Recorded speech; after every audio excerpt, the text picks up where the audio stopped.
Le radiateur électrique Dual Care Curve est à la fois particulièrement décoratif et extrêmement efficace. Alors le côté décoratif est dû au fait que la façade est incurvée et elle est en roche naturelle et qu'en plus toute la partie technique est cachée. L'efficacité du radiateur tient essentiellement à la composition de sa façade. Cette façade est dans une roche naturelle qui est de la silice et qui est le matériau aujourd'hui connu qui a la plus forte rémanence thermique. En langage plus clair, cette roche qui nous vient des Asturies en Espagne a une capacité d'emmagasiner la chaleur et de la restituer qui est totalement exceptionnelle. Ce qui veut dire que le radiateur il va chauffer plus vite, mieux et en consommant moins d'électricité.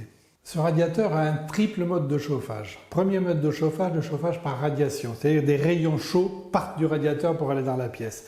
Et ce mode est accru dans la mesure où la surface est courbe, ça veut dire que les rayons chauffants vont partir dans toutes les directions, beaucoup plus qu'avec un radiateur plat. Alors, deuxième mode de chauffage, le chauffage par inertie, grâce à la capacité de cette pierre dont je vous ai parlé tout à l'heure, capacité d'accumuler la chaleur puisqu'il a jusqu'à 75% de poids d'accumulation en plus qu'un radiateur ordinaire. Troisième mode de chauffage, le chauffage par convection, c'est-à-dire que l'air qui rentre sous le radiateur ressort par le haut du radiateur et la chaleur est augmentée, est accrue par la forme de la façade, par cette forme incurvée. Résultat de l'opération des trois modes de chauffage, jusqu'à 42% d'économie d'énergie. Le radiateur Dual Care Curve est proposé en différents modèles. On a d'abord deux formes, une forme carrée qui existe en 1000 watts, 1500 watts et 2000 watts et une forme verticale qui est proposée en 1000 watts, mais qui existe en plusieurs versions, une version radiateur simple, une version radiateur sèche-serviette avec une barre et une version radiateur sèche-serviette avec deux barres. Et on voit ici que les modèles existent en deux coloris, à gauche Silex Pearl et à droite Silex Dark. Un radiateur électrique n'est jamais branché sur une prise murale. Il est toujours alimenté par une ligne électrique qui vient directement du tableau de répartition et qui est protégé sur ce tableau par un disjoncteur de 16 ampères. Le positionnement de radiateur sur le mur doit respecter quelques règles. On est au minimum à 10 cm d'un obstacle, en particulier d'un mur, au minimum à 25 cm du sol, et on va dire au maximum 85 cm du sol, 85 cm si on utilise en particulier un radiateur vertical. Alors j'utilise le support du radiateur pour tracer sur le mur les emplacements.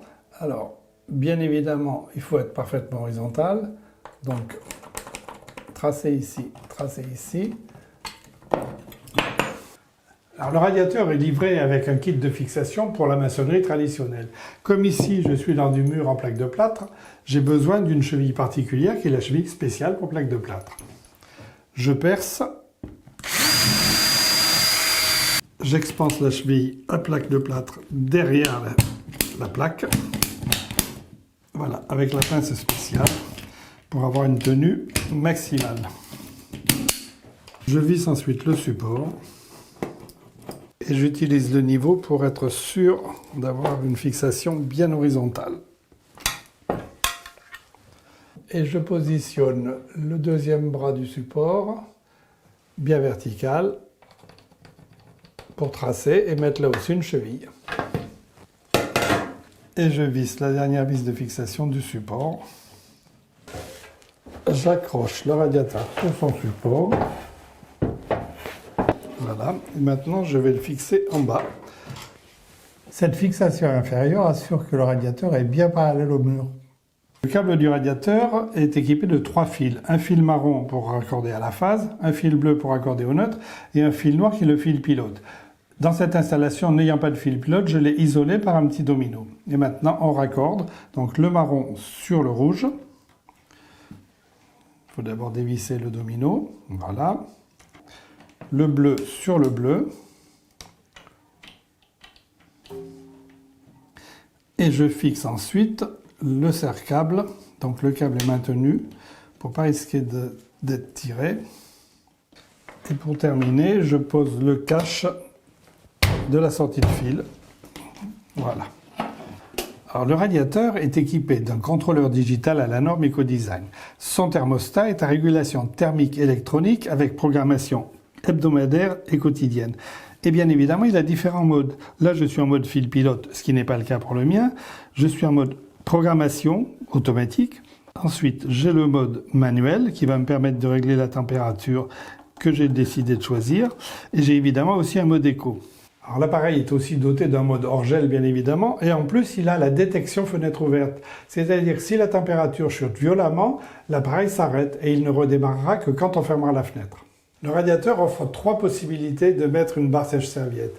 Une position à gauche en haut, à gauche au milieu et une autre à droite au milieu. On va donc pouvoir mettre soit une ou 2 barres. Alors le sèche-serviette peut être acheté avec une barre ou 2 barres. Et si on achète une barre et qu'ensuite on change d'avis, on peut même racheter une barre supplémentaire. Rappelons que dans la salle de bain, le sèche-serviette est nécessairement installé dans le volume 3, c'est-à-dire à plus de 60 cm de la douche ou de la baignoire. Le sèche-serviette Dualcare est à la fois un appareil de chauffage efficace et un appareil pratique puisqu'il permet de sécher les serviettes. Rappelons simplement qu'il est garanti 3 ans, toute la partie technique est garantie 3 ans et que la dalle de pierre, elle est garantie à vie.